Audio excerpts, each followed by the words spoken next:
This is the Sean Yankee Show.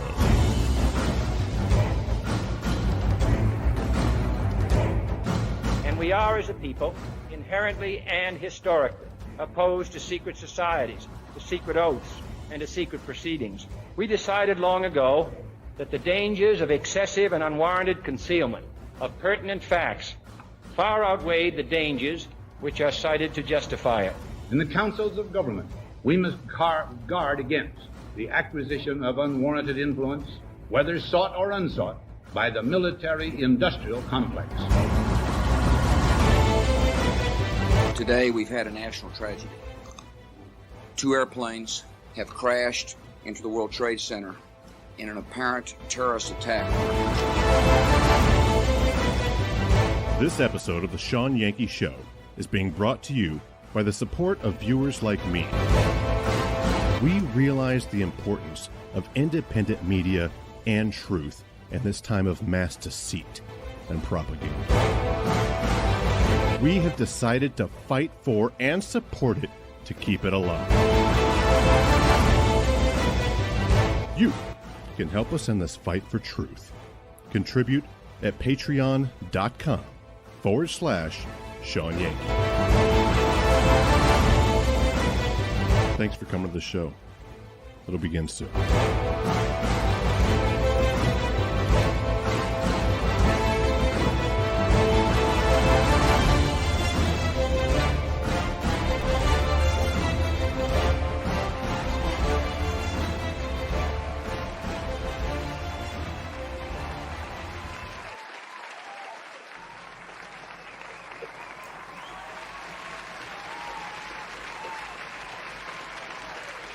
Hey everybody, get in here. Welcome back to the Sean Yankee Show. I am Sean, and no matter when you're here or where you're at, you are in the right place at the right time. So settle in and get comfortable because you picked a fantastic night to come to our show. This is the best night. It's Wednesday night. Tonight's Conspiracy Theories and Chill. Tonight, my partner Paul comes over and we talk conspiracy theories, and we've got a cool one tonight. We're in the middle of a series. This is episode 3 of Adam to Atlantis. We're going to be getting into the Great Flood tonight. A lot of stuff to get into tonight. So get in here, but make sure that you take part in the show. I love hearing from y'all. So take part, comment. Let me know what you think about what we discuss and anything else. But make sure, before you forget, to hit like and share this out. Get this out as far and wide as you can. Hit that like button. That's very important. It's important to help and support little shows. You know, this show is one of the last havens left for truth in this time of mass deception. Because we put the truth first here. We believe that if it can be destroyed by the truth, then it should be. Because we're living at the pinnacle of a fabricated world, where authenticity is met with rejection, and where speaking the truth is met with disdain and exclusion. And I know that it takes immense courage to be genuine in these confusing times. But I encourage you to stay in the full armor of God. Keep your head up and keep moving forward. Because right now, we need individuals who are unafraid to stand up for their beliefs, even when those beliefs go against the grain. And we need people who are willing to speak the truth, especially when it's unpopular or inconvenient. And that's what we're all about here. So if that describes you and you have found your people, welcome home. But like I said, tonight is Conspiracy Theories and Chill. And I'm looking forward to this. This is a big topic. Probably one of the biggest topics we've ever taken on Conspiracy Theories and Chill. I was intimidated when Paul brought it up. He's like, dude, I want to do Adam to Atlantis. We'll talk about the flood. We'll talk about pyramid power grids. We'll talk about the mud flood stuff. We'll talk about missing history. I'm like, that sounds super cool if you don't have to research it all and put it together. Like, for me, that sounds scary as hell. But I'm very happy with what ended up turning out, what I ended up finding in my research. And I think you guys are going to be happy with it too. So settle in, share, invite your friends, because we're getting ready to have a great conversation. It's going to be a lot of fun. And we need to have fun because our world is fake. Our government is corrupt. Our media is a weapon of mass deception. Everything's a lie. And we fight back against this every day. We need a break from time to time, a chance to stretch our minds a little bit, challenge ourselves a little, to explore interesting ideas and theories. It's nice.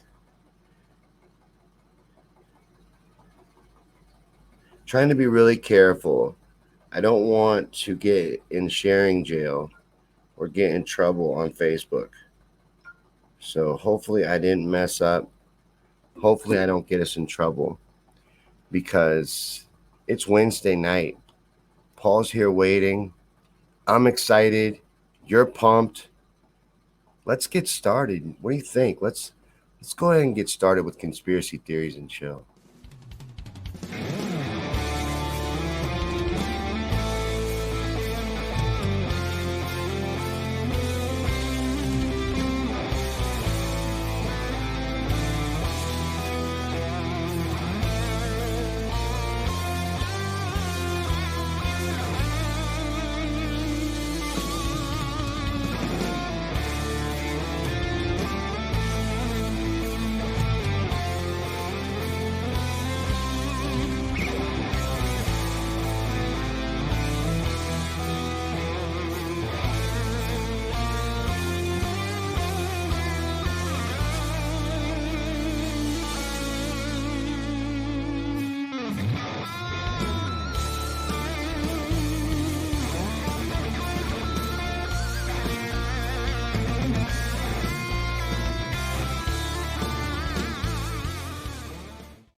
Welcome back to our series From Atom to Atlantis, the Great Reset Theory.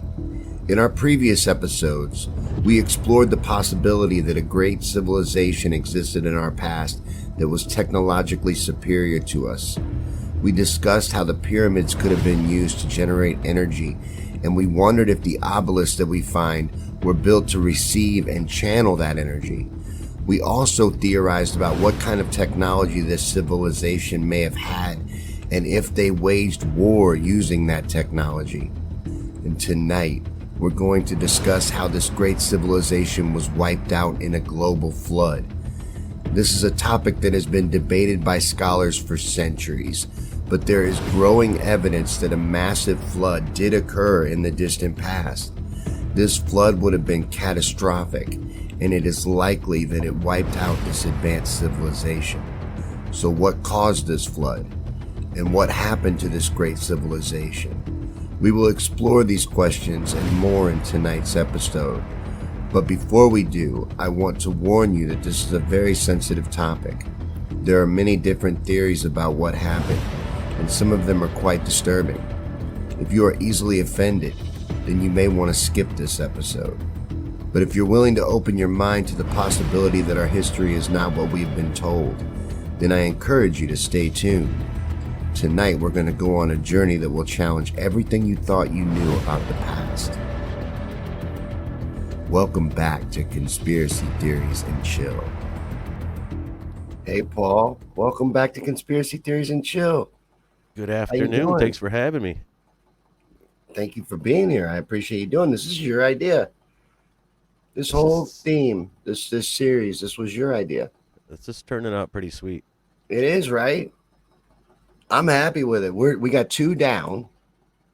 We did the pyramid power grid, and we did the energy weapons in the obelisk grid system. Mm-hmm. Now tonight we're going to take on the flood. And this is what, and the other 2 episodes is the reason why this episode is taking place. And then next week, we're going to try to wrap it all up and uncover how they've bridged and hidden that history. Yes. But the reason I say the first 2 leads up to this one is because that was the some of, not all of, but some of the, we covered in the first two, the technologies that caused God to flood the earth. Mm-hmm. We're going to get into that tonight too. I'm going to prove to you they had advanced technology beyond a shadow of a doubt. Can't wait. That's one of the first things I'm going to get into with you guys. I've got a video clip that I want to share with you that proves it. It's undeniable. I already think it is, but this is gonna blow you away. What I'm going to show you here in a little bit. Then I got a lot of other stuff I brought to show you. All I'm right. going to go through and establish why the world was flooded, what was going on when it was flooded, what these people were like. That's cool. Flooding itself, and then proof of the flood. That is cool. And let me say hi to everybody: Dana, Lolly, Deegan, Joan. Who else? Gerard, Jack, Aaron, Marvina, and Frazier. Is Gabe here? Hey, Gabe. Gabe. I bet Gabe's in the house. Dion is here as well. And then Night Owl on Rumble is Night holding Owl it down. She's all alone. You guys got to go over and hang out with Night Owl. Yes, and we have Sir Rata Bastardo. Mm-hmm. Sweet Ray, Sweet Nicole, Ray. Miss Kaylin. They're probably all over there on Rumble too. They watch, but they cast it to their TV. Did you know you could do that on Rumble? I didn't know you could do that on Rumble. Yes. That is cool. You can. It's pretty neat. Sandy Season says hello. Oh, yeah? She is present. It's been a long time since I've seen Deegan. I hope you're doing good. Deegan it has been a O'Dager, while. Back around just in time for election season.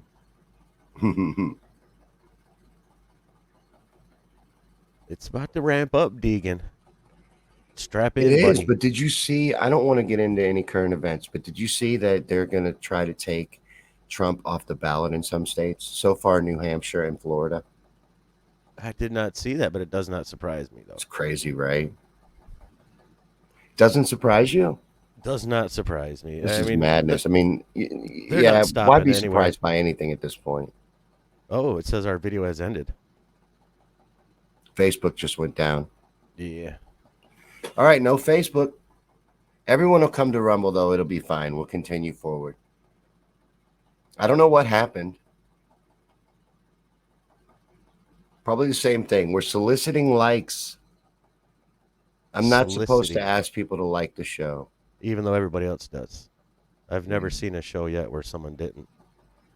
I'm going to share the Rumble link out again to Facebook just so everybody knows what happened. But yeah, we got a lot to get into tonight and a lot to go through. And I'm glad you got to say hi to everybody before Facebook kicked the comment section.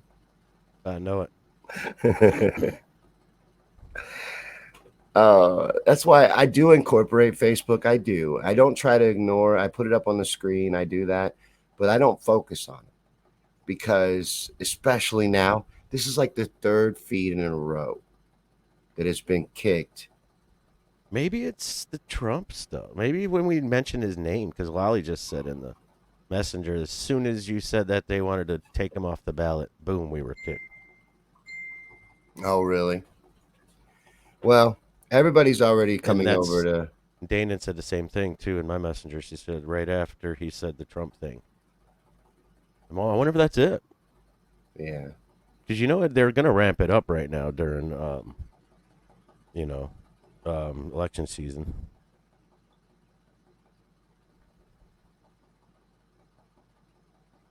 It says that my content goes against their community standards on spam.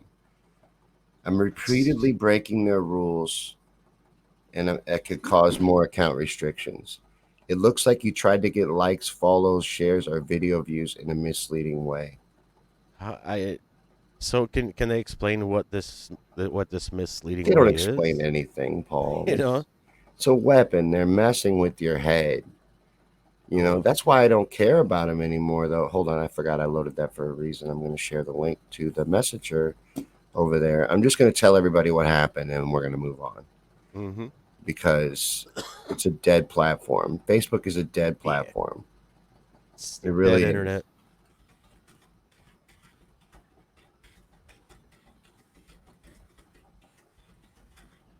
So I'm telling them what happened in our admin group and giving them the link, and then hopefully they'll share that out for us. But we are still good because our best platform, Rumble, is still up and going strong. Night Owl's already over here. Yeah, you'll start seeing people pop up over there. Oh, yeah. Marvina found us. Lolly, Sir Rat Bastard, Sam Clemens. She's Danon's uploading it right now, or downloading Rumble. Yeah, that's why we have it. That's why we need it. That's why it's important. You know, I think, honestly, it's somebody, a disgruntled viewer who is spamming our show and reporting our show. I really think that's what it is. And if that is the case, that's the saddest thing I've ever seen. And keep doing it. I really don't care, because all you're doing is supporting my most popular platform. You can't do anything to me here. Yeah, so if that's what's happening, keep doing it. I encourage you to keep doing it. I know you're here watching. Keep doing it. And it forces us, you know, it actually forces us to stop sitting on our hands and actually start pushing our product a little more. So thank you. Have I had your comment up that whole time? You have. Oh, my goodness. I'm going to let Facebook continue saying hello because they already did, and I want to show everybody. Mm-hmm. See, Gabe, I knew Gabe was here. The Gabester. But in just a second, we're going to start our presentation. I have a video clip I want to show you that proves beyond a shadow of a doubt that these people were technologically advanced to a point that we have not even come close to. I think I can prove it. There we go. I'm on Rumble, so now I can see you guys. I can see your comments. Do you believe that? That the believe these people pre-flood were more advanced than we are? Yes. Oh, definitely. Yes. Yes, and more yes. Because they used the ether, they used energy, frequency. They could lift things with sound. I believe all these things. They weren't bull crapping us, you know. Right. No, they absolutely were not. Things were very different. They operated in a different way. They used the real workings of our creation. Yeah. Oh, Blazer F is now Fraser Ford. Okay, on Rumble. But yeah, I believe that they were able to do a lot of the stuff that we can't do now because our minds are focused on everything every 5 minutes. You know, it's the serotonin jump and, you know, release. It's up and down and up and down. And it's, well, they've convinced us we don't have powers. Yes, they which have. We do. We can make manipulate this creation at will. If you have enough faith, you can. Yep. It's true. And they don't want you to ever know that. They don't want you to ever understand it or understand the real workings of the world. That's what fake science is about. That's what the indoctrination program is all about. That's what they're doing, is trying to keep from you the real workings of things. And I'm going to show you here in this clip that they understood that stuff. They worked in a different way, and they were global. You know, when I was talking to Chris the other night at our discussion about if Genesis was literal, he didn't think that this civilization was global. Oh, it totally was. There's proof that it's global. So much. And that's what we're going to show you here in this clip that I'm getting ready to show you right now. I think this show today, I'm pretty much just going to sit here and agree with everything you have to say. I'm just going to get that out of the way right now. All right. Well, I want to show you this first clip, and then we got a lot to get through tonight. This is Adam to Atlantis Part 3. Yes. The Great Flood. And this is about whether or not these people were technologically advanced.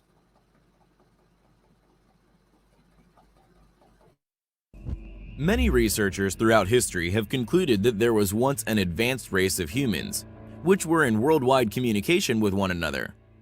Many methods for building, religious figures, and even legends have managed to cross the oceans of Earth over its long life. But the most compelling evidence for this intelligent and extremely advanced ancient civilization is the alignments discovered in regards to ancient sites. With the use of modern technology, we have unraveled just how vast their knowledge must have been. For example, the Great Pyramid is aligned with Machu Picchu. the Nazca Lines, and Easter Island along a straight line around the center of the Earth, with a margin of error of less than 1/10 of 1 degree. Other sites of ancient construction that are also within 1/10 of 1 degree of this line include the capital city of ancient Persia, the ancient capital city of the Indus Valley, the once lost city of Petra, the ancient Sumerian city of Ur, and the temples at Angkor Wat, among many others which are just out of alignment. Many ancient ruins demonstrate that the people who constructed them had a special interest in celestial alignments and mathematics. Also, that they possessed a spot-on ability of judging geographical accuracies. From north to south, there is no doubt that past civilizations were involved in incredibly complex calculations and architecture. In Giza, for instance, there are many examples of attention to spatial coordinates. The Great Pyramid's faces are aligned with the 4 cardinal directions almost perfectly. In fact, they are less than 0.2 of a degree off perfect alignment. More and more evidence is also surfacing in regards to the suspected use of power tools. Numerous drill marks have been discovered within ancient sites over the past few years, even including evidence of misstarts from some form of high-powered tool, and accidentally split stones apparently from some form of drilling. These discoveries not only confirm a past advanced ancient civilization here on Earth, but insinuates that they were in fact aware of electrical appliance, and maybe even an advanced form of travel that we have yet to discover. The floor space of the Great Pyramid of Giza is approximately 3,023 feet, and the height is 481 feet. Its measurements represent the northern hemisphere of the Earth, on a scale of 1 to 43,200ths. Though controversial, some interpret this number as exactly 20 times the precessional number of 2,160, representing the precession of the Earth through 20 different zodiac constellations. Interestingly, the ancient Mayan culture was also heavily implicated within the alignment, a civilization who displayed advanced celestial knowledge, including a deep fascination with the ages of the zodiac, with a life calendar ending around the beginning of Aquarius. Another intriguing alignment is the 6,666-kilometer mystery. The distance between various monuments: Kailash to the North Pole, Kailash to Stonehenge, Egyptian pyramids to the North Pole, Stonehenge to Devil's Tower, Look at that number. Stonehenge to Bermuda Triangle, Bermuda Triangle to Easter Island, and Easter Island to Tazumal, are all at a precisely 6,666 kilometers from one another. Just what exactly were these ancient civilizations up to? So that's proof. They could not get such detailed and exact measurements without being technologically advanced. That's global. There's 6,666 apart. All these monoliths and sites. Isn't that crazy, that number? It's incredibly crazy. You find that number in all kinds of things. But it was talking about how they had advanced forms of travel.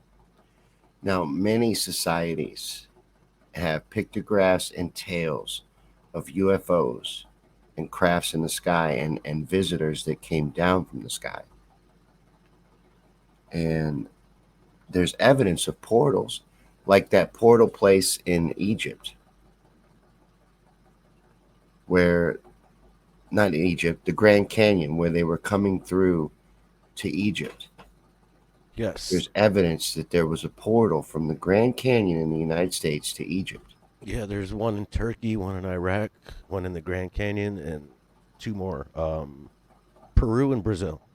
Then I also believe they had things like stargates where they could go in and out of dimensions. Oh yeah, definitely. These people were so far ahead of us. I wanted to say earlier too, and I forgot what I was saying. They, how we talk about Genesis being literal. I think what the ancients talk about, I don't believe any of that's fairy tale. I believe that's quite literal.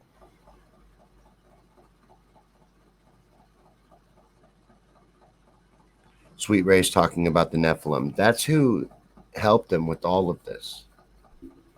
The Nephilim instructed them. Yes.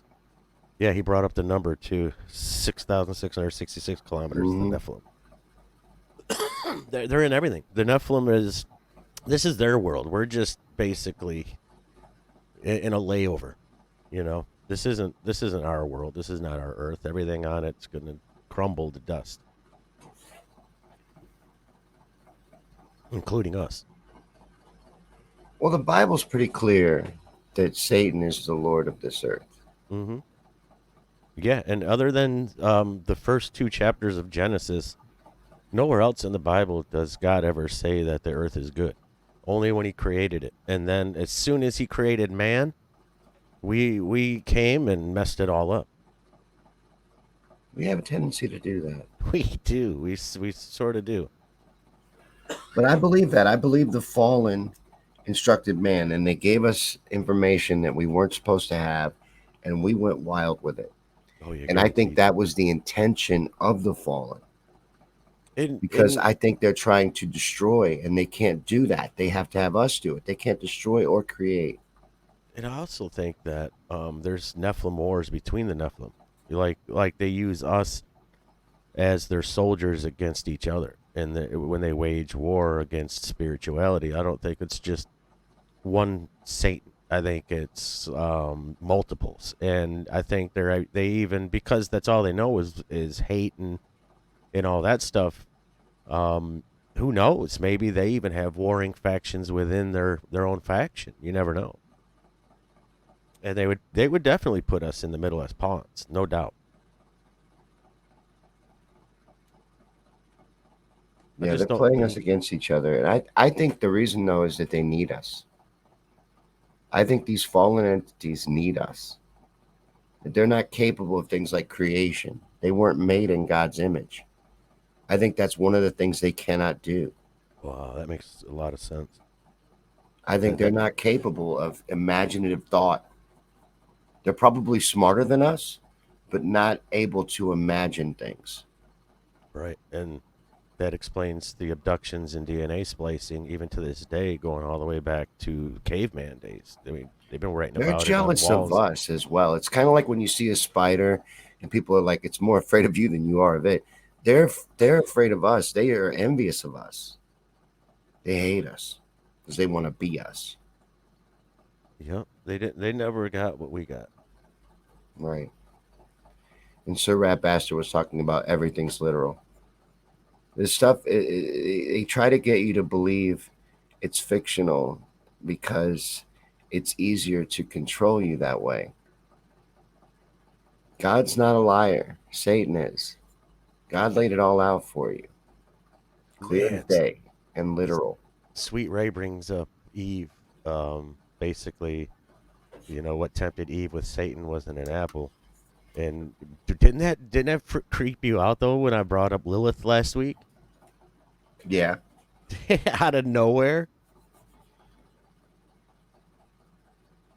And some scripture talks about Lilith. Some of it is folklore, but some scripture actually brings it up. But there's all kinds of proof in mythology and history of people and civilizations giving descriptions of being instructed by otherworldly beings. Yes, giving them a head start. Yeah. And I wanted to show you a brief little clip about that, about how through a certain story of Thoth. Have you heard the story of Thoth and the Emerald Tablets? Mm-hmm. Yep. I believe that is one of the fallen who was Hermes. He was different entities around the world. He went around to different cultures speaking to them. But I think that this is one of the fallen or representative of to spread a narrative to humanity because their knowledge was global as well. That's the other thing I was trying to show you in the first clip. Not only was their architecture global and their measurements global and deep to the I don't know what I'm trying to say, to the inch, very detailed. Their knowledge was global. Oh, that's crazy! Within 1/1,000,000th of 1 degree. That's less than 4 inches after a 10-mile radius. So basically, 4 inches every 10 miles is 30,000 miles. It was within a 10-foot radius. That's crazy. That's insane. So I wanted to show you this clip real quick about how we were informed by the fallen and given information we were not supposed to have. And it's one of the main reasons why this earth needed to be flooded. And I just think there's a lot of proof of it. This is just one example.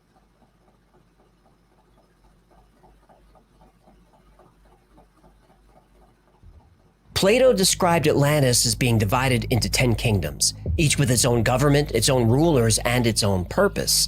One of these kingdoms was the island of Undal, which was the Atlantean center of philosophy and science. Thoth was born 36,000 years ago on Undal in the city of Keora. Keora was a community of scholars, scientists, and priests.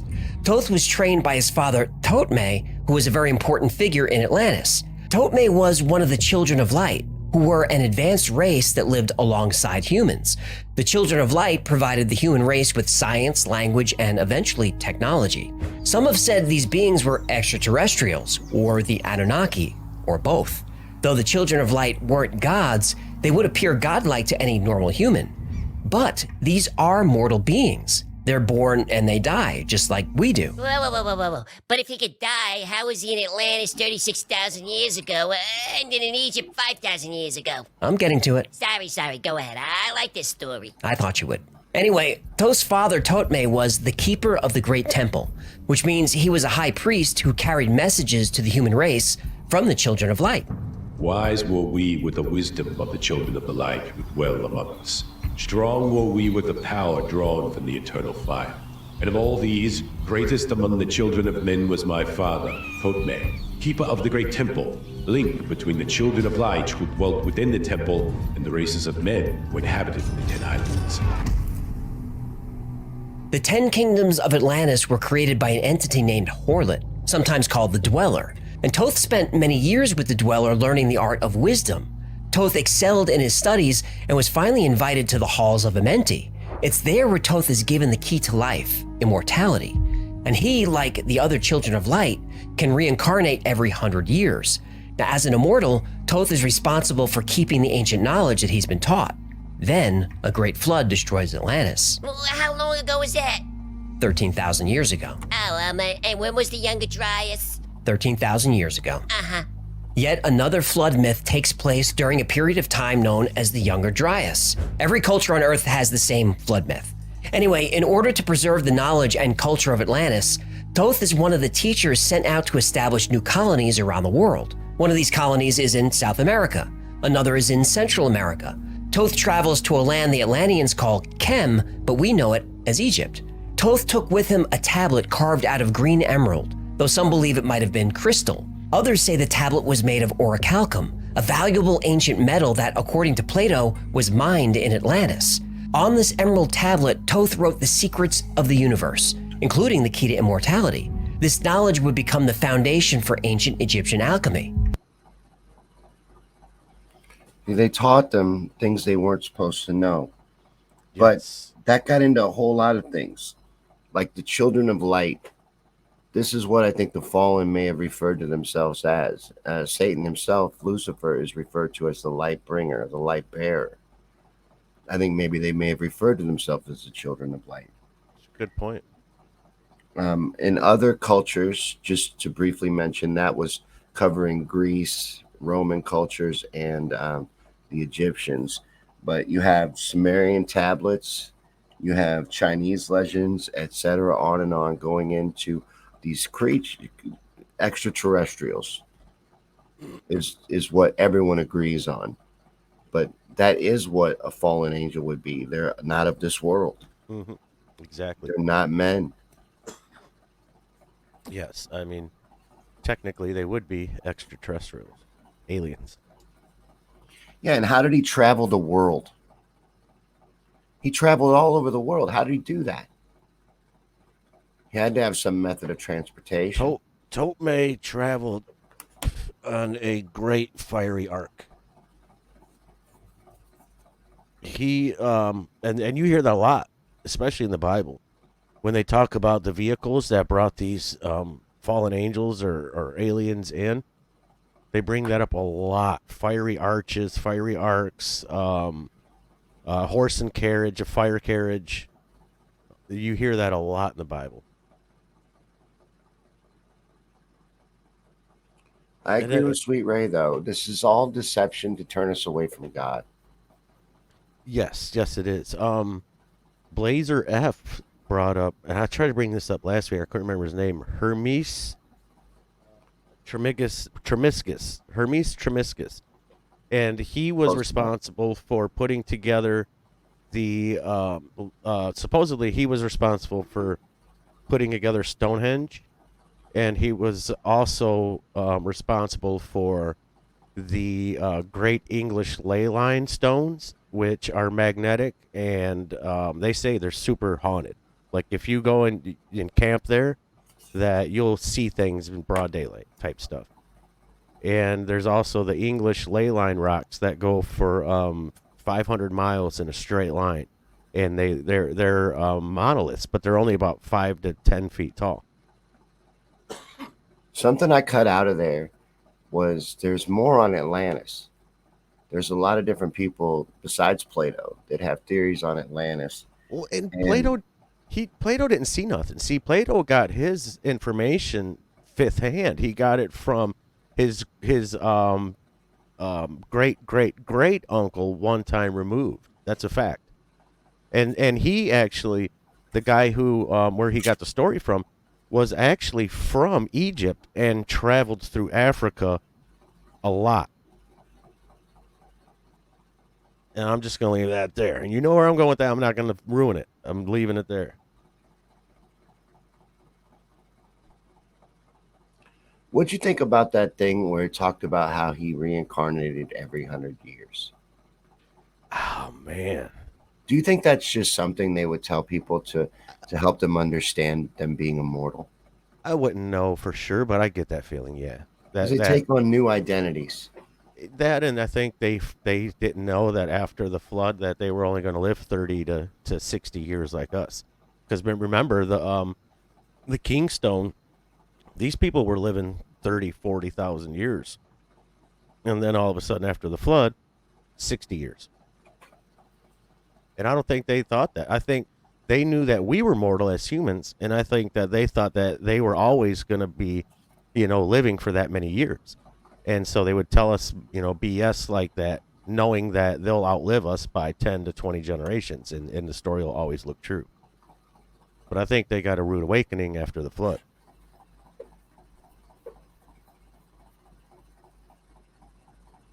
You talking about the fallen themselves? Mm-hmm. Yeah, because like the Sumerian tablet of the kings, shows they were living for 30,000 years, 20,000 years, 12,000 years. And then they ruled for that long. I think they're immortal, the fallen, don't you? I think it's hard to explain. Maybe, they may be immortal. Like I kind of brushed on it last week. Maybe that's their curse, that they can't die. That's how I feel it is. I feel they live forever and they just took turns ruling. Because Alulium became king. He ruled for 28,800 years. Aligar ruled for 36,000 years. Then Eridu fell and the kingship was taken to Bad Tibra. Emin El Ananu ruled for 43,000 years. I think these were the fallen. And they go on like that, 20,000 years, 28,000 years, all the way up till it says the flood swept over the earth. Even they talk about it. Yeah. Even in the Sumerian kings list, which I think the Sumerian tablets are just the fallen's attempt to discredit God and misrepresent the Bible, because it tells all the same Bible stories, but it credits the Anunnaki. It may be like we do now, like not us, but our government and news agencies do now, where there's some truths to it, but they're giving themselves credit for the things that God actually did. Right.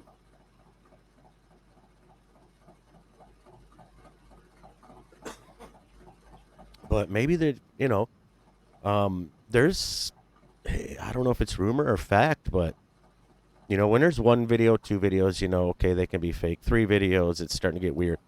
but there's literally multiple hundreds of videos of these weird sounds that are coming out of the cave system in Turkey and out of the newly discovered cave system at the Jordan River.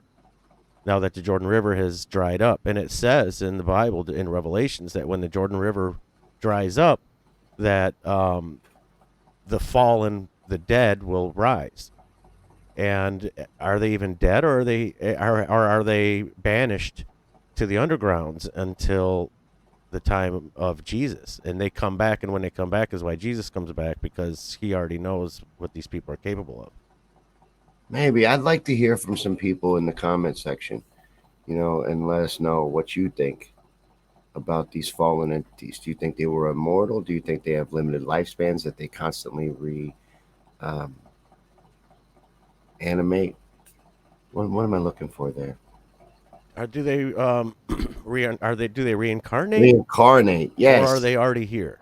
Yeah. How Either does way, that work, we know do they you think? exist. We know for a fact they exist. That is a fact. Well, I think that man was causing a lot of trouble too on the earth. That was one of the reasons why God had to flood it. There's some of these things that we did with that information and how things got out of hand, and we were destroying the earth. Sean, we are humble, or not humble, but we are very prideful people, and we have a God complex. Every single man has had a God complex at least once in his life, whether it's on the baseball field and you hit a home run off of somebody, and you would have that God complex for about 40 seconds while you're running around the bases. And so can you think about actually having superpowers plus having that pride and God complex?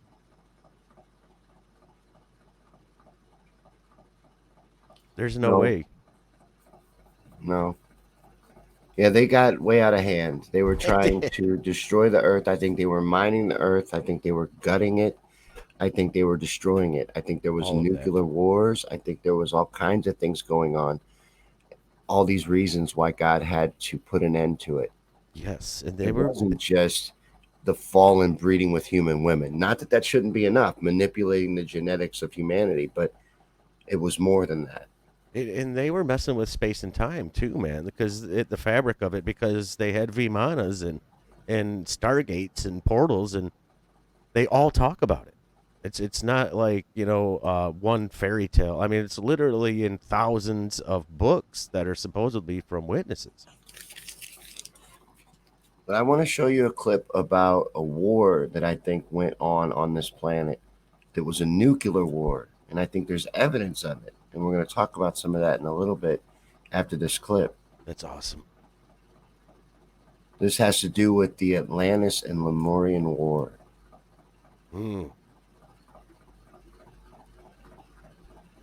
Atlanteans lived peacefully on Earth for over 200,000 years, but then the Anunnaki started to influence and corrupt the leaders of Atlantis. The corrupted Atlanteans, known as the Sons of Belial, initiated a conflict with Lemuria.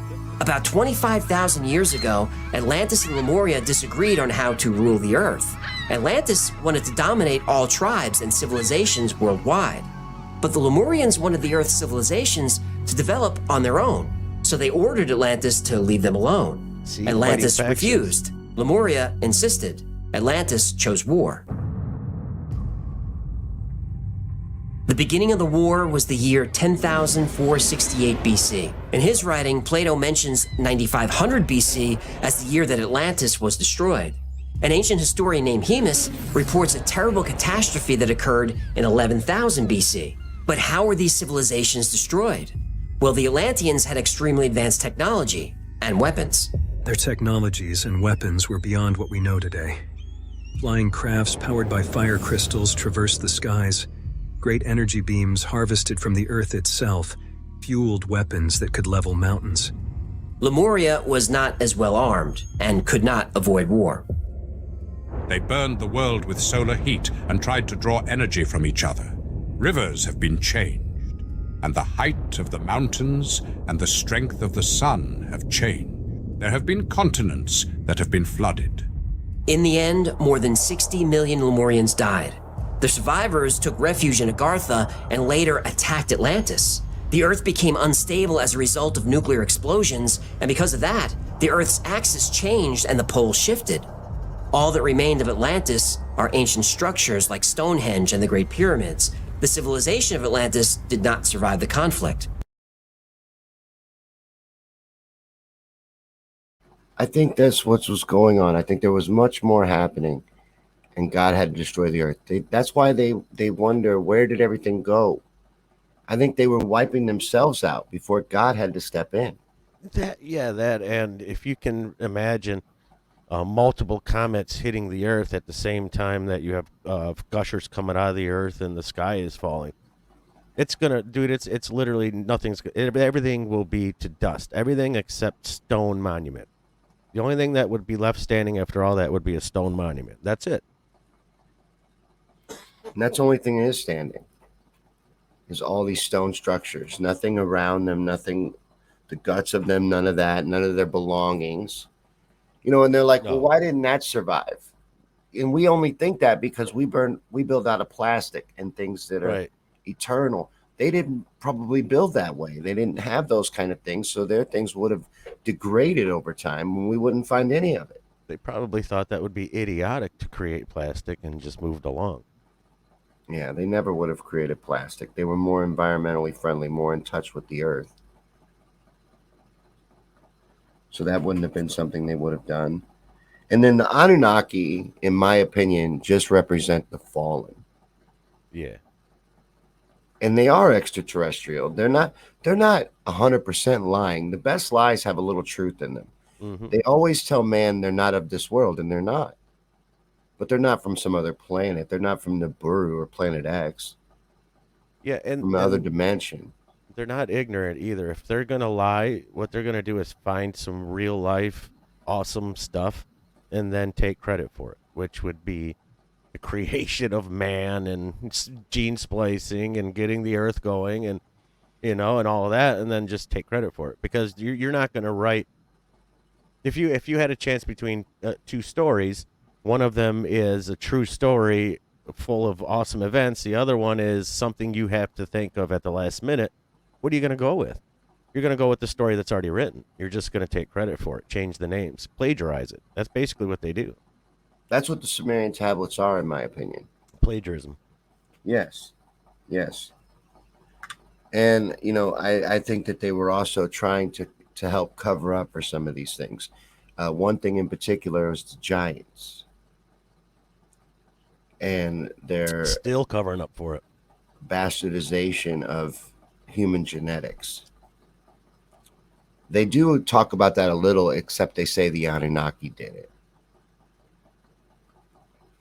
Yeah, the fallen, the Anunnaki, whatever name they want to give. I was talking about the Sumerian tablets. They go into that, but they say they attribute it to the Anunnaki. That's who evolved humanity.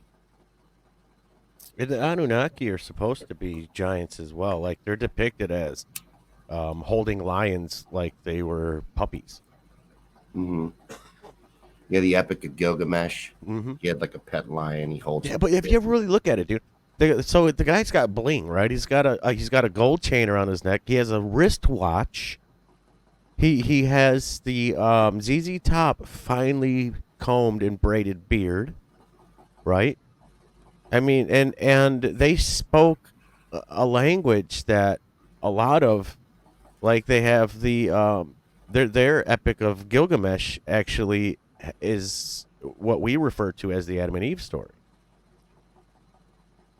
A lot of their language and stuff is futuristic. Like, these guys they're time travelers. I'm just gonna say it. It might sound stupid to some, but they have to be. They literally have to be. Yeah, I believe they can travel time and travel through dimensions. And there's different races of them. Like, when you hear, there's the Greys, the Reptilians, the Ant people, yada, yada, yada, and so on and so forth. And millions of people, millions of witnesses, Sean, can't be lying. So there's something to it. Do you think some of these fallen have the appearance of the reptilians? I do. Yeah? Mm-hmm.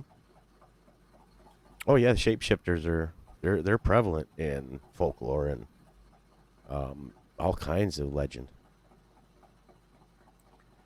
But the next clip I want to show you is going to have to do with why God had to flood the earth, as far as the giants go, and as far as what humanity itself had done and how corrupt they were. And then I'll go into a little bit of the flood itself. This is cool, isn't it? Yeah, because it's real history, man. You know, like earlier, somebody said history goes to the ones to the winners. History goes to the winners. Well, you know what?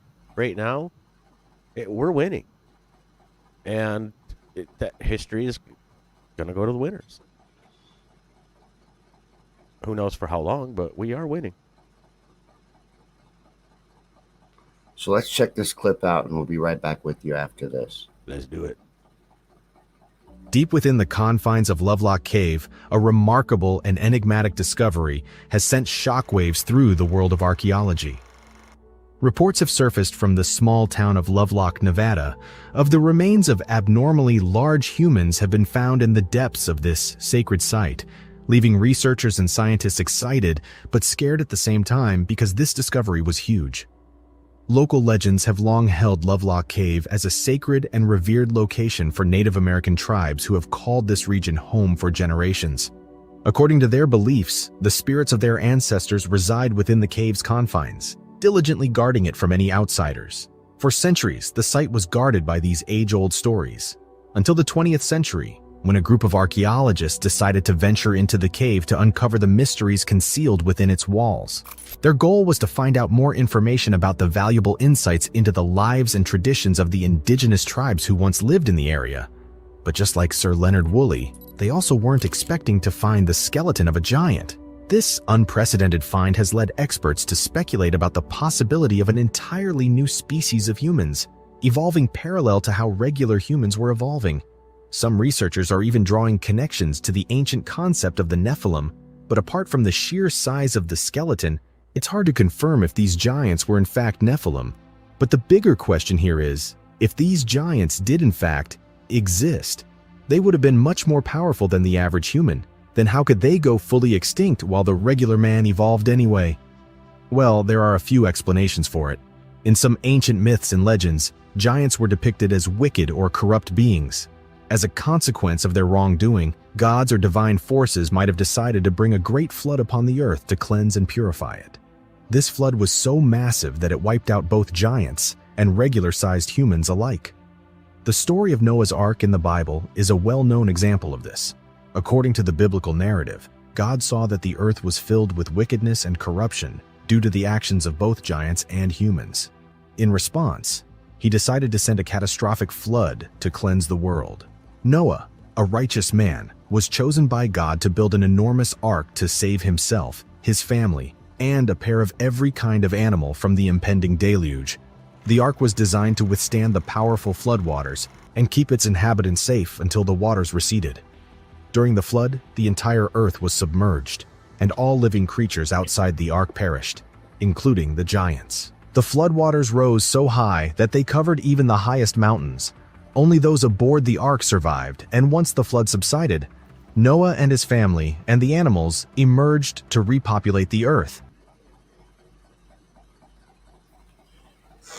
And that's why that and the nuclear stuff and the technology and all the things they were messing with are all the reasons why I think God had to flood the earth. And every culture has a flood story. Mm-hmm. Everyone. And they, you know, the earth shows signs of it, bro. You know, with the fossils that are up at the top of these alpine peaks and stuff.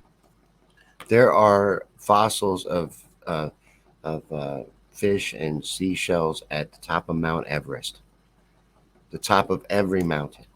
Every mountain. There's no reason why they would be there unless there was at one time a global flood. There's all kinds of evidence for a global flood. All kinds. And science tries to say, well, they were carried by birds. But no, birds don't go that high. That is, that the air is so thin, birds aren't up there. Yeah. If they were real. But they're not. Did you know that Fox has even got a show coming out about birds not being real? great. They do. Fox Nation or whatever, their online site has a show on birds not being real.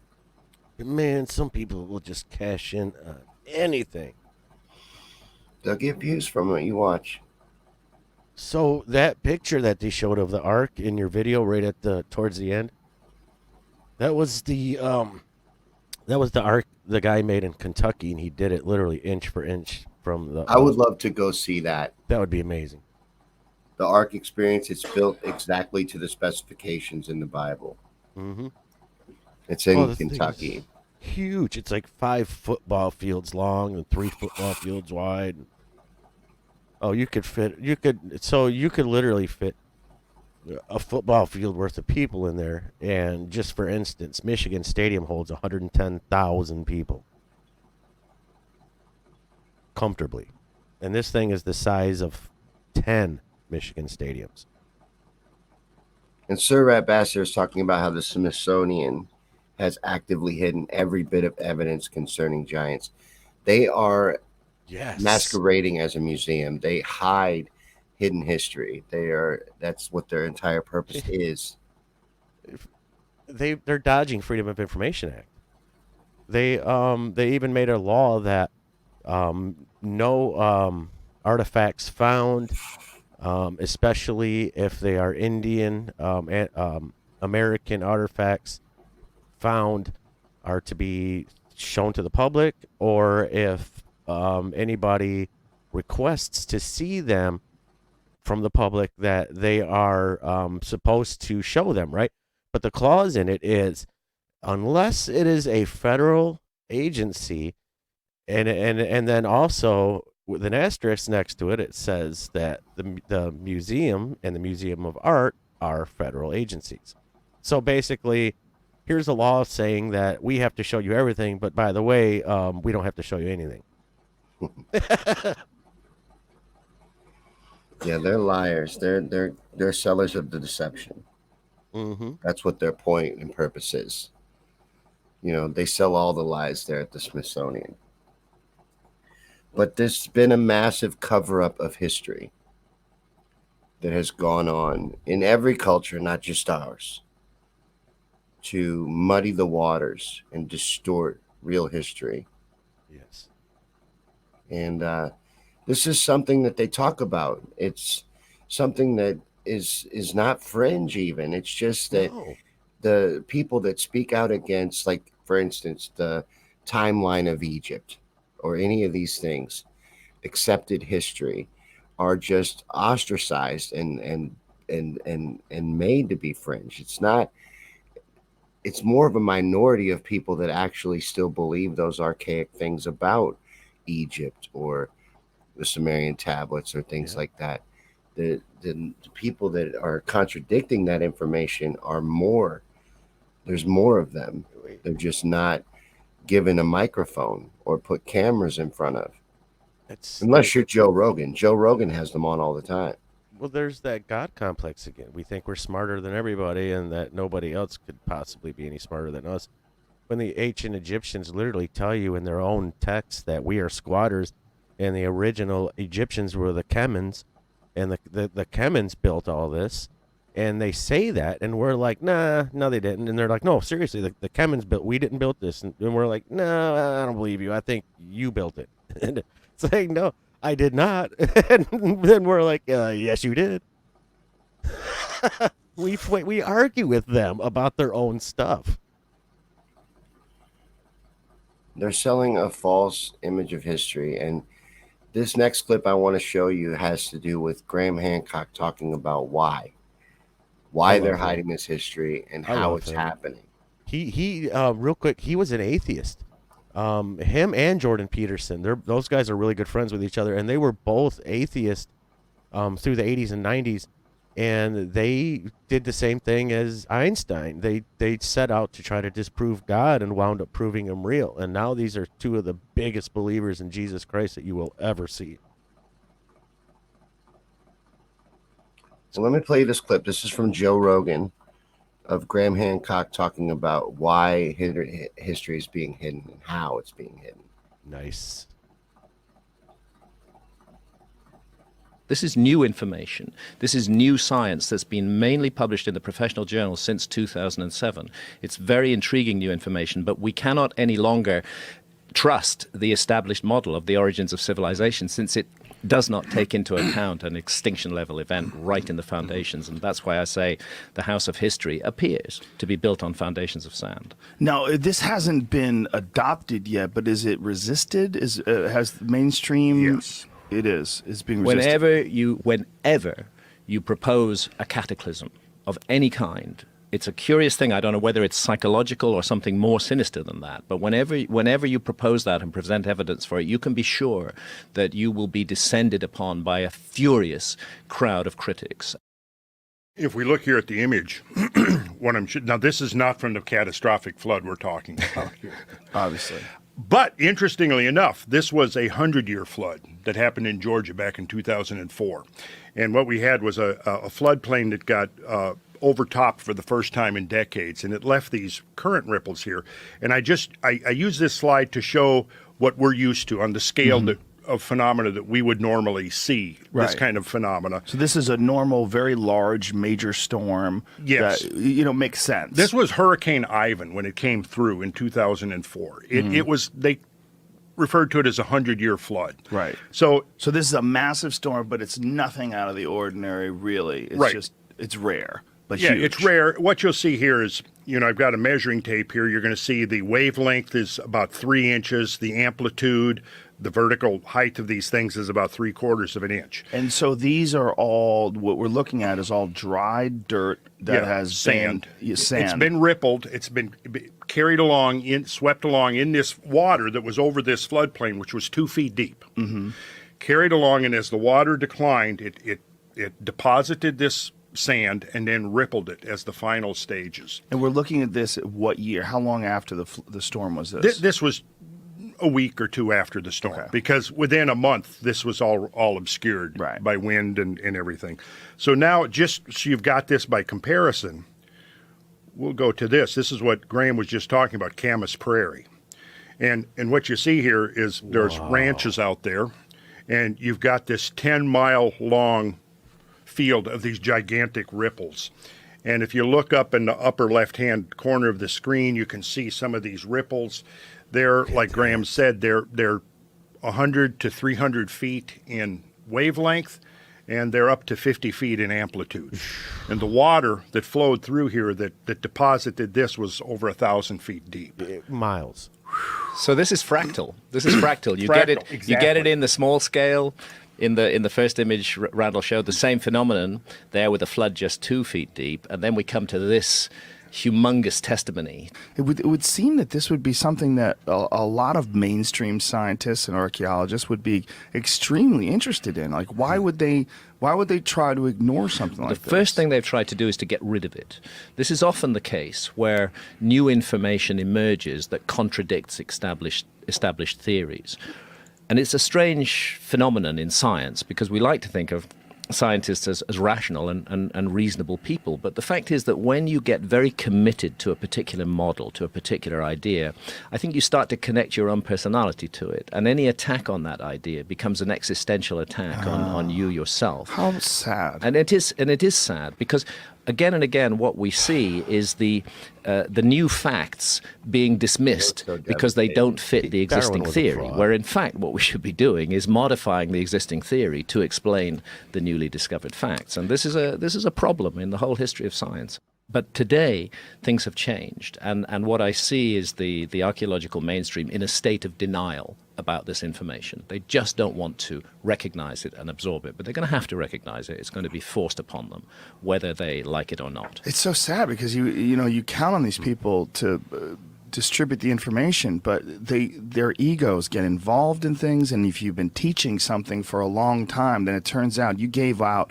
master's degrees on things that were completely incorrect. Absolutely. Absolutely. It's got to be and very hard. Something else, although this sounds a bit conspiratorial, I think the existing view of history is part of a mind control system in our society. It's something that we're presented with, that we take in with our mother's milk, and we're never supposed to question. I think if you control the past, you do actually control the present and the future as well. That's what they're trying to do, is control history, control the narrative, control the story. Man. Rewrite it.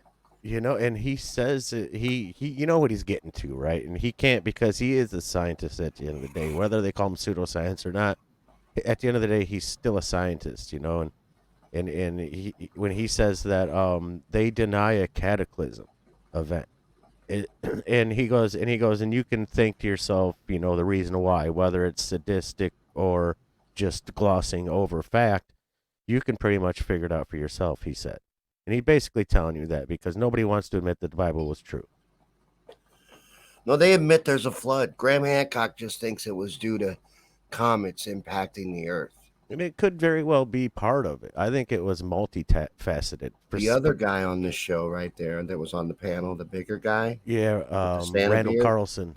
Yeah, he thinks it was solar flares. Randall Carlson thinks it was solar flares. Hancock thinks that it was comets that came down, but Hancock also, in another one of his interviews that I watched yesterday, it was like 4 hours long, he said that he also leans towards another theory that it could have been multifaceted. That he said he thought it could have came from fissures in the earth after the comets came down, because everything happened within a 6-hour period. And if them comets come down, they're gonna cause a lot of mayhem. You know what I'm saying? Yeah. No, it's accepted. It's accepted science now. The Younger Dryas. There's evidence of a flood. They just have different examples or different causes they give. There's not many that give it to God, but there's proof of a flood. We're going to get into that in a little bit. He got into some of it. Randall Carlson was showing in that 100-mile area of land. Isn't that crazy? The rippling effect from a flood that with waters that were at least 1,000 feet high. And it also shows in the grounds around and on the Sphinx itself, which would date the Sphinx way older than 2,500 years ago. Yeah, the Sphinx is much older. The pyramids are much older.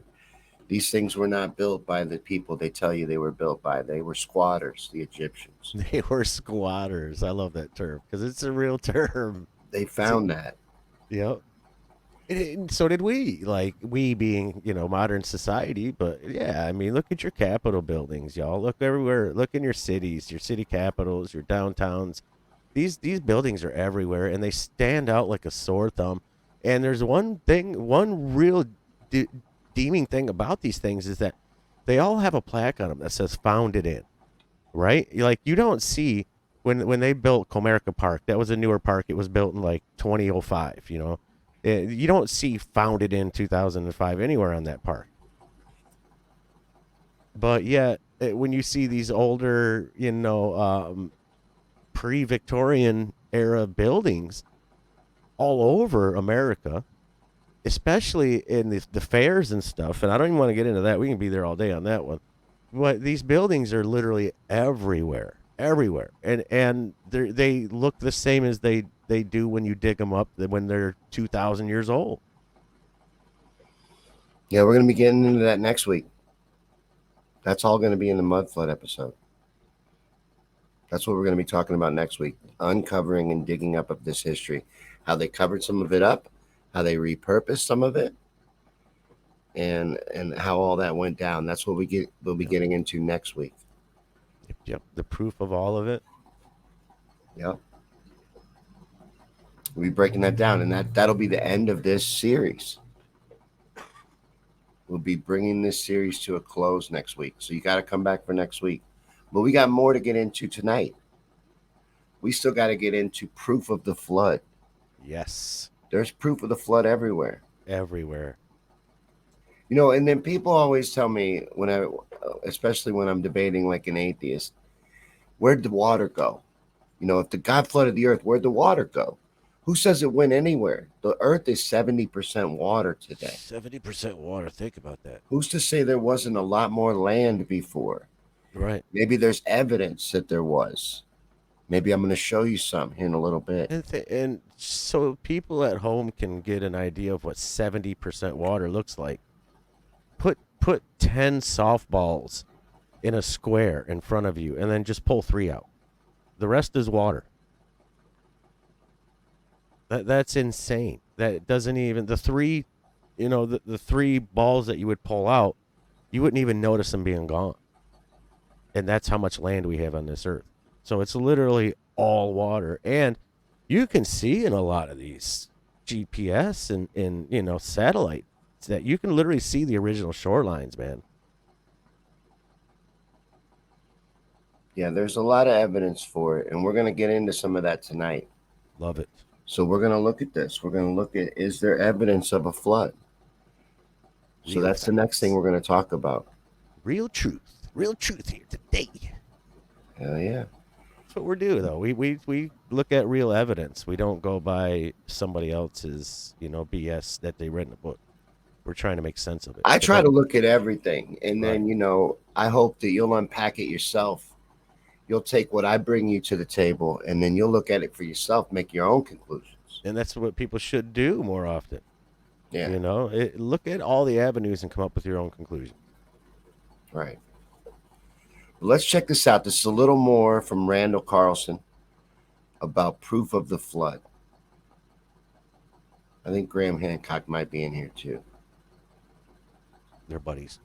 Yeah, they are. They're friends. This is sitting 400 feet above the modern-day Columbia. So we know that the water was at least this high. Well, actually, it had to have been higher than this. And how do we know that this rock just wasn't there? How do we know that it was carried by this? Well, because it's not part of the bedrock. It's sitting on top of the land surface. Like all of these, if we look here, we've got some other. Do we know where it came from? Do we know how far away it originated? It's probably come from about 50 miles to 75 miles north of here. It's the type of basalt it has been identified. I don't remember specifically, but when you travel over this land, you see these giant boulders just strewn about. There's a place called Boulder Park. It's a tourist attraction now. You can go see it. Yeah. And you can see there, the size of that. And there's, let's see. Oh, my God. Yeah.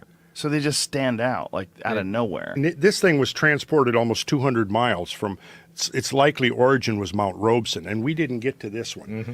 But this is evidence that the flooding was much more extensive than just the Missoula flooding. North American continental divide. I should just jump in there and say that it isn't any longer controversial that there was gigantic flooding in the Pacific Northwest and indeed across the whole range just south of the ice cap. That is accepted now.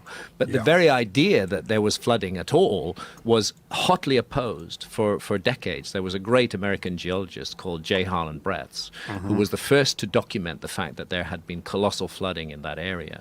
And he lived in the 1900s, the 1920s. And because he suggested that there had been a cataclysm, of course, he was exiled by his colleagues. Eventually, his data prevailed, and he was awarded the Penrose Medal, the highest award of the geology in America, in 1976 when he was like 96 years old. That must have sucked for him. And he said then, he said, all my enemies are dead, so I have no one left to gloat over. That's what he said? Yes. Oh, my God. But it's so disturbing to me that it works like that. Yeah, it works like that. So they're demonized. But what happened, you see, was Harlan Bretz was convinced from the beginning that he was dealing, and this is a very experienced field geologist, that he was dealing with a single humongous flood.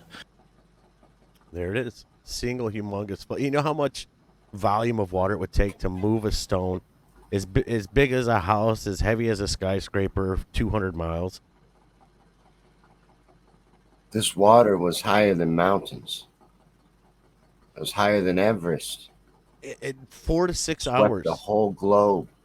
The scientists all agree that this happened within 4 to 6 hours. I don't think people can really wrap their heads around that, because I can't. And we've been doing this for 3 weeks now.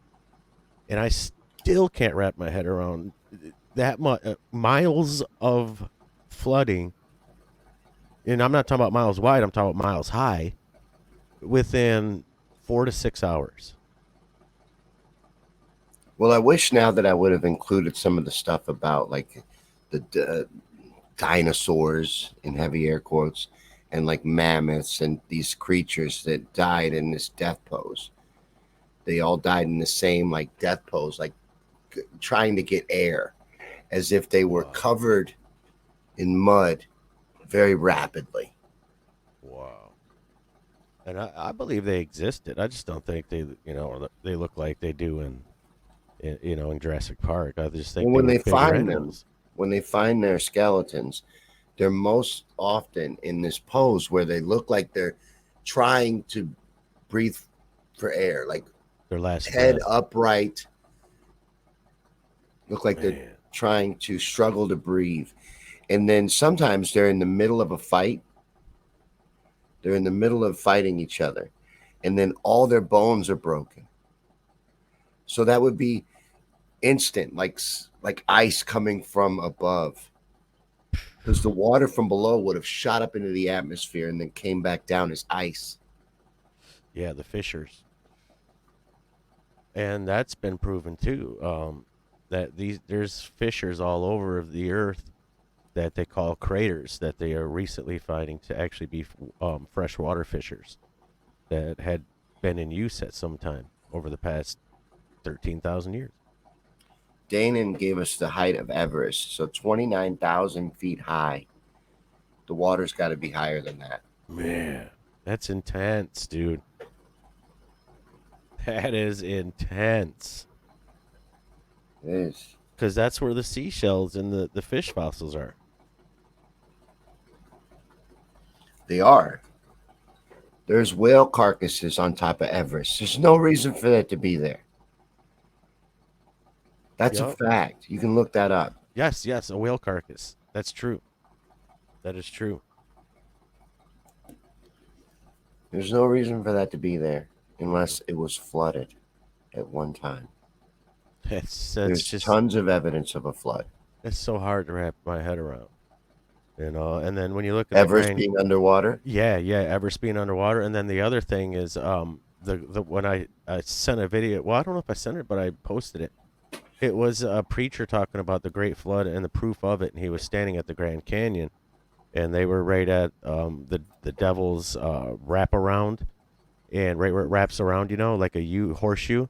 Yeah. And he was telling these people, he said, look down. He said that's 2.5 miles from here to the ground, man. He said that's a pretty big, a lot of feet, and they try to tell you the Colorado River did that. Yeah, I know, that's BS. So he says, that's what he said. He goes, no regular standing river is going to do that kind of damage.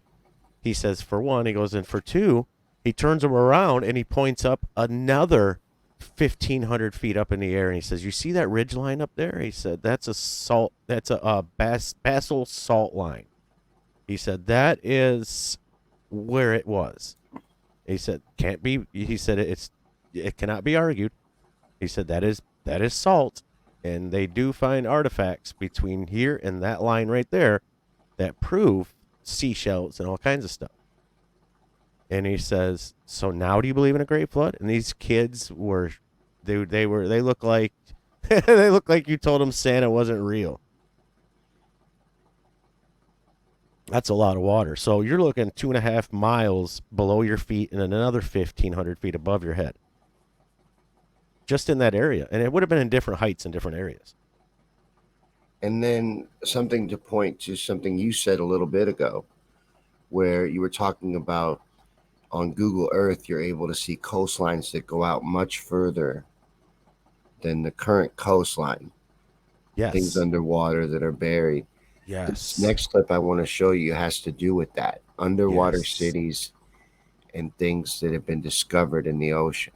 Nice. Pyramids, all kinds of structures. I thought you were going to find something. That's why I didn't give it away. I almost started getting into it earlier, and I was like, I think Sean might have some of this, but I didn't know you had it. That's what's cool. This show is shocking for me as it is for everybody watching, the viewers too. I think it's gone really good. I've been real happy with this. Danon says there's no doubt in her mind that there was a great flood. No doubt. No doubt whatsoever. There's bedrock from 9 states over that's in the Upper Peninsula in Michigan, and it's actually a monument. You can get your picture taken next to it and everything. Oh yeah. Mm-hmm. What was it? It's a huge rock that's like bigger than a house, and it's bedrock that it chipped away from like 4 states over. So something like what we were just seeing in that video clip. Exactly what we just seen. Yep. The proof Yeah, is everywhere. there's tons of evidence of this flood. And I want to show you this next clip. It has to do with, like I was saying, underwater cities. And proof of this, that things did get buried underwater. And they didn't build these cities under the water. You No. know? This all used to be above ground. Like, let's above swim sea level. I'm gonna put this brick here and swim back to the top. Right, yeah.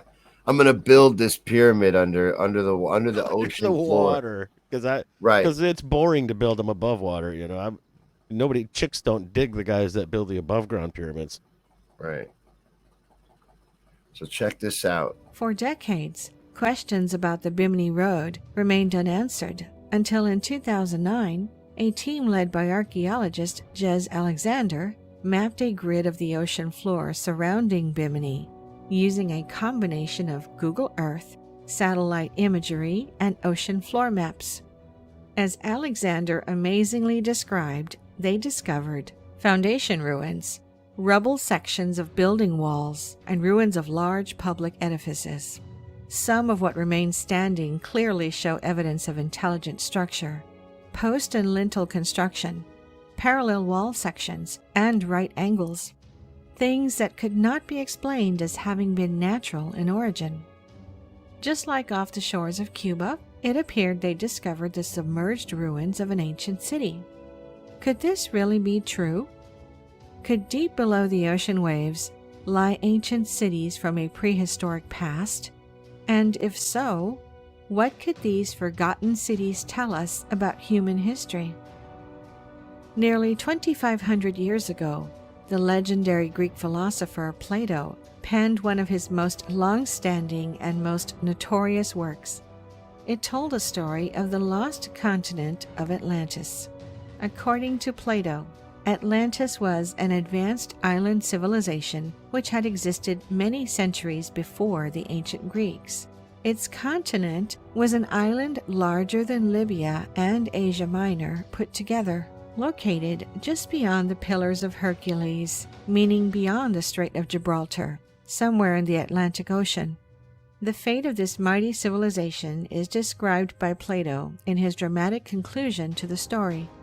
There occurred violent earthquakes and floods, and in a single day and night of misfortune, all your warlike men in a body sank into the earth, and the island of Atlantis in like manner disappeared in the depths of the sea. Despite its eloquence, this story may have been remembered as little more than another of Plato's rhetorical tools, rather than a historical possibility, if not for the work of U.S. Congressman Ignatius L. Donnelly. In 1882, Donnelly published The Antediluvian World, in which he hypothesized that Atlantis was not only real, but that it was a civilization that populated much of the ancient world. According to Donnelly, Atlantis inspired Greek, African, Indian, and Scandinavian myths, as well as those among the native tribes of the Americas. For his work, Donnelly is credited with starting the modern search for Atlantis.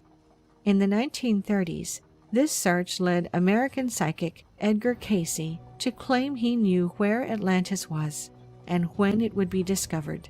Stunningly, in hindsight, he declared that Atlantis was near the small and then unknown island of Bimini, and that it would be discovered in 1968 or 1969. Of course, 1968 was the year the Bimini Road was found. Could it be that this road is, in fact, the road to Atlantis? And were the ancient ruins found around Bimini in 2009 the borders of this ancient lost continent? Was this what Hemingway meant by the end of the world? Perhaps, but perhaps not. Look at that. A lot of people believe that Bimini Road is Atlantis. I think Bimini Road is a wake wall. I believe that's where it used to be the shoreline. And because of Atlantis? No, of just a civilization. What about what they said earlier about Atlantis had 10 different civilizations? Atlantis had 10 different civilizations, but the main hub was the circle within a circle within a circle that Plato talked about, that he heard from his double great uncle one time. Now, you had a theory on where that is, right? Yes, I believe I know exactly where that is, and it actually is within the numbers that Plato gives for. And so I believe that this might have been okay. So this is going to be hard for people to understand, and hard for me to explain. So basically, there used to be one continent on Earth before everything. Yeah, and so what that would do is that would make the 10 nations of Atlantis very easy to get to, which is why Easter Island, being 30,000 miles away from anything else, had a civilization of over 20,000 people on it at one time. And they weren't Polynesians. It's because it was actually part of a bigger continent at one time, and whoever was there when it flooded ended up becoming an island. Because it used to be, if you think of the Earth right now as 30% land, 70% water, well, at one time it was 70% land, 30% water. So a lot of that was above water. I do agree with that. A lot of this land used to be above water. But the place that I think Atlantis is literally, it's the numbers match. All the numbers match, the height of it, the integral circles, the salt, because it was also known as a salt trader's haven. And there's evidence of that salt being gathered by humans in this area. And it's literally, it's 30 miles wide. 30 miles wide. That's like 7 cities. And it was called one city. It was the great city of the capital of Atlantis. See, Plato didn't talk about the entire Atlantis. He talked about the city of the capital of Atlantis.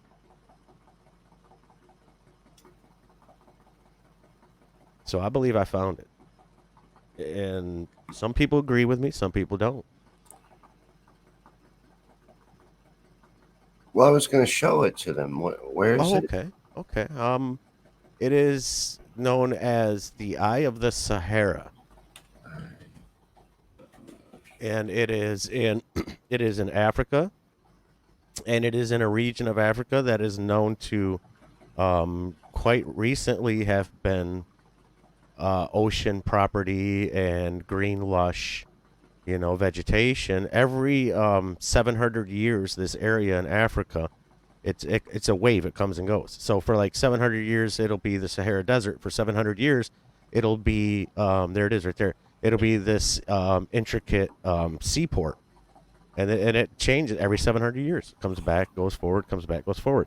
But this thing, and see the white around the side, Sean? That is the salt gathered. That has been proven to have been gathered by hands of man. And this thing it looks small on this picture, but they've been using it in space, in space shuttles and everything as a guideline of where to go, because this thing is 30 miles wide. And it sits, and if you look in the background, see those hills in the background, those choppy looking cliff basins in the background? Yeah. That is all. See, so Atlantis itself was dug out and of what the original ground level was. And these circles are perfect. They're perfect. They're Fibonacci. It's pretty neat. And the salt around the side, it was known as the biggest. This was the capital of Atlantis. That was the capital of Atlantis, yes. And the salt around the side, around the outside by the ports, that would make sense because man would gather the salt. It was known as the biggest salt trading place in the world. Huh. And so each one of them intricate circles would have water in it. And then the raised above ground areas would have lush vegetation. And it's proven that it does every 700 years. It comes and goes. So when the single great continent detached, broke apart, because when these craters are hitting the ground, the fissures are going off, the sky's falling, everything's going crazy. These continents are breaking apart. You're going to have earthquakes. You're going to have things that this world does now, but at times a million, you know? So you think this may have happened during the flood? I think so. Yeah, I think Pangea was around because you see a lot of evidence of man, even modern man, still being around during Pangea to take the bridge from Alaska to Russia. And that path has been known for a very long time. And it's actually recently the continents are still moving. They used to have what was known as the Silk Road. And the Silk Road went from around the world. It went from the edge of Russia all the way back. And it was literally, and it was one straight line all the way across Pangea. And that's not even that long ago.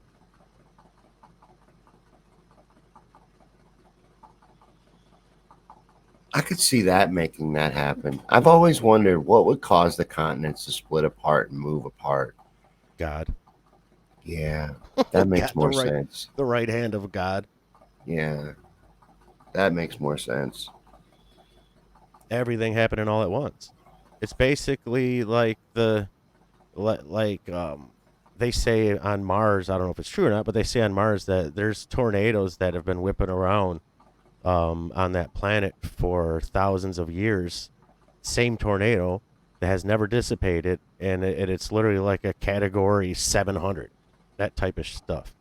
So if we're getting bombarded at every angle, you know, from the bottom, from the top, from the side, and also inner from the crackage of the earth, you're going to have some wicked weather, man, and it unbelievable stuff.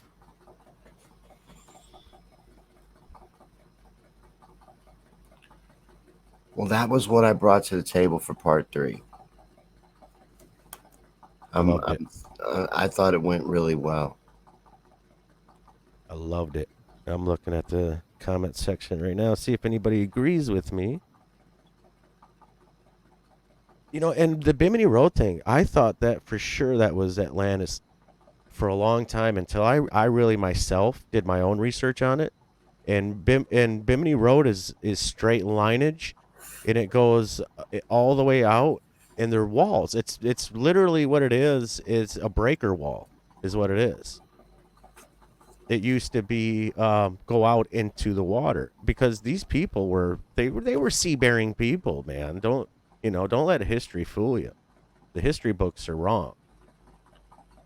These people had ports and all that stuff. Yeah, there was definitely global travel. There's all kinds of myths about how simplistic these people were and no evidence for it. There's a lot of evidence for them being very technologically advanced. And I think we've shown a lot of that in the last 3 episodes. I think so. I think we've done our best to prove our point with real facts and witness account and statistics and everything. I think this series is going great. I can't wait for next week with the mud flood to put a bow on all this and tie it all up. Let me get your opinion. What do you think about my theory on this Eye of the Sahara? On that being the capital of Atlantis? Yes. I can see it being the capital, but I think it's important for people to understand that Atlantis was like a global society. But the capital was able to stay inland and not shorebound. It was able to stay inland and still have ocean water coming in, and then it would fill up those intricate circles. So if you think of the center of Atlantis, that would be the center. So now it makes sense, doesn't it? If you look at Central America, if that was all squeezed together as Pangea, look at Central America, the pyramids in Egypt, and if you look around, Now the Sahara is literally dead center of all this civilization we just named off. Yeah, I gotta do that. I gotta look at Pangea now because I've always just dismissed it. I knew about it. The thing that, in my mind, gave me proof that Pangea existed was Easter Island. That civilization at one time, it was brought across the entire Pangea, and then when that part of the continent broke off and went out, it must have been scary, but there were still people living on that island. I don't believe it was Polynesians.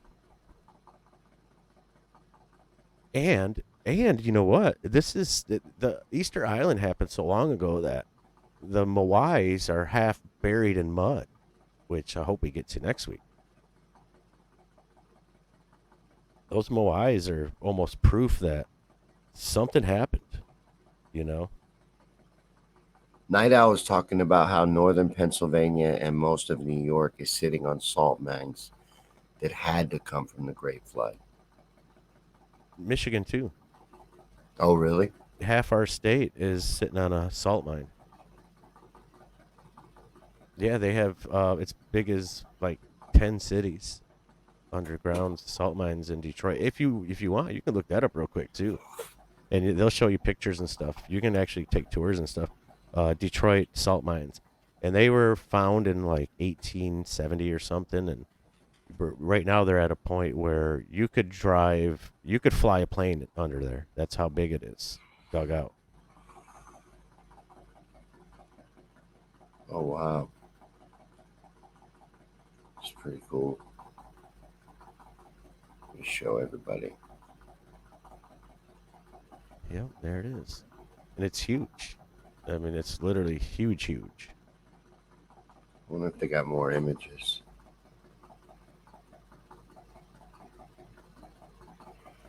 Just dug out underground, huh? Mm-hmm. Digging for salt? Yeah, digging for salt. Like that one right there in the middle you got your thumb on right now. There it is. And this thing goes for miles and miles. It covers 10 cities. There it is right there. The Central Michigan Basin. Wow. Covers 10 cities. It's crazy. They're just mining all this salt. And how did it get to Michigan? Exactly. And if it's in Michigan, why is our lakes fresh water if we're sitting on all this salt? Right. Well, there's tons of evidence for a global flood. I think we've shown that too. Graham Hancock thinks that because we're lied to so much and that our history, if you look at our technologies and everything, we seem to go through a growth, and then there's this stoppage, and then there's a growth, and then there's this stoppage, and then there's this growth, and then there's the Dark Ages, and then there's this growth, and so he believes that oh man, I can't remember the guy's name, but there was this fully skinned man that they found in the ice, right? And it's supposedly this body's on it, but whatever. So they found this frozen man, and they believe that he was from Paleolithic times, like right after the Great Flood. They believe that Paleolithic lasted for 2,000 or 3,000 years, and then a lot of that ice shifted, started to melt, and that's where like the Great Lakes were created and things like that, which would make sense. That's why you would have fresh water on top of salt land. Yeah. So they believe like every 3,000 years, some kind of cataclysm happens.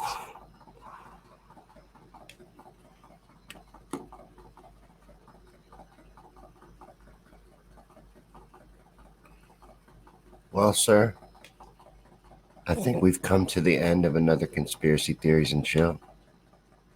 I am very happy with how it went. I am too. I think it's going great. Yeah. I can't wait till next week. Yeah, it's going to be a lot of fun. I'm really excited for next week. And then don't forget the week after we have the anniversary of September 11th. So we'll be all over that. Doing 9/11, doing a proper tribute to 9/11 Yes. on the 13th of September, the week of 9/11. Mm-hmm. That's what's coming up with Conspiracy Theories and Chill. And the week after, we'll be doing Project Bluebeam. And that's hot right now, man. With with all the conspiracies and in paradise right now. I'm waiting on them to do their Project Bluebeam, to try that out. I just think they have to teach people to look up. They've trained everybody to look down at their phones. No one looks up at the sky. Nobody does. Yeah, they could do Bluebeam right now, and no one would even know. Nobody would know. No one would notice. Oh, I think they're trying it, but nobody cares. Like, nobody cares about aliens. They're just like, eh. Hey, I wanted to tell you guys something real quick. This show has its own YouTube channel. It does. Conspiracy Theories and Chill has a YouTube channel called Conspiracy Theories and Chill. Yes. And we re-air these episodes on that channel, and it'll be up in about, 30, 45 minutes, however long it takes YouTube to approve it, the upload. So about a half hour. We'll be doing a rewatch of this, but it'll be up there, and you can check it out whenever you want. But there's also other stuff over there. Yeah, and when you go there, it's all one word at Conspiracy Theories and Chill, all one word. And then when you go there, do the notification thing. Like, make it to where it rings for everything. You get all notifications. Click the bell. Yeah, because we do premieres, 2 or 3 times a week, and you might want to be part of that. I know I like it when I see that little thing pop up at the top and I see another premiere. Right away I'm watching it. Yeah, click all notifications, and then you'll get notified every time we upload something, which is pretty regular. Mm-hmm. And we'll stay live on Rumble. Rumble's going to be our main channel now. Yeah, Rumble's where it's at. We may just not even do FB on Wednesday anymore. Yeah, what they want. It's got a bad taste in my mouth with the stuff going on with the show. Keep getting kicked all the time over there, It does, but it also at the same time, looking at it positively, thank you for making us stop sitting on our hands and have to, start getting, making ourselves better and looking at better avenues. We had over 50 at one point tonight on Rumble. On Rumble, yes. Yeah, Rumble's doing great. And it has been doing great. We'll stick with Rumble. This is the best night I've ever seen over there. I'll give you that. But I'm glad all of our fans came over and found us on Rumble. And I'm glad that's where to go. I was worried you didn't. So I'm really glad to know that you did. And yeah. I think at one point our guys broke the comment section. It did this whole duplicate comment thing for a while. I think we snapped it. What it did, it kicked me off. I had to Did it? Yeah, I had to reload. I think we kind of broke it. I think it can't handle the activity that we were giving it, but I love seeing that. I love seeing Rumble light up like that. We did good. But yeah, let me get you out of here so you can go pee. And yeah, I love you guys, and it's been a pleasure as always, and God bless everybody. Thank you for doing this, man. You have a great rest of your night. You too. All right, that was Paul, and this has been Conspiracy Theories and Chill from the Sean Yankee Show. And like I said, we'll be up in just a little bit on YouTube. I just got to upload it, and then YouTube runs a check on it, make sure it's okay. If it passes that check, there will be like kind of a watch party in about a half hour on YouTube. So be looking out for that. Follow our YouTube channel, and that's how you'll know about it. It's at Conspiracy Theories and Chill over on YouTube. Type that into the search bar, and you'll get right to it. But thanks for watching, guys. Thanks for hanging out. Thanks for participating. I'm really glad that you got over to Rumble and took part in the show. Thank you for doing that. Make sure you hit like before you leave and subscribe if you're not already subscribed over here. You guys enjoy the rest of your evening. Come back Friday night for rants, and God bless.